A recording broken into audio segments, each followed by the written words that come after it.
পাসপোর্টের বিষয় নিয়ে আমরা ভালো ছিলাম। অফলাইনে কলম দিয়ে লিখে দিছে, সিল চাপ্পার মেরে দিছে। অনলাইন আসার আগে আমরা কিন্তু অফলাইনে ছিলাম। আমার মনে হয় অফলাইনে আমরা ভালো ছিলাম।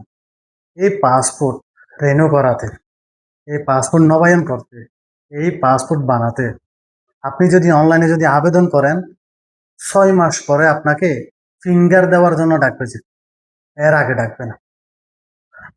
ফিঙ্গার দেওয়ার 6 মাস পরে কিন্তু আপনার পাসপোর্ট রেডি হবে, যে এর আগে হবে না।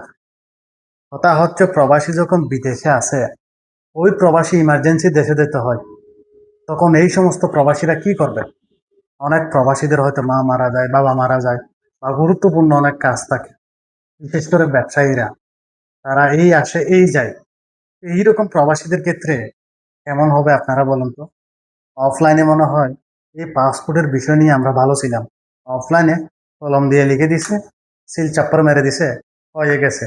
আর এখন অনলাইন যেটা বলে সেটাই করতে হবে।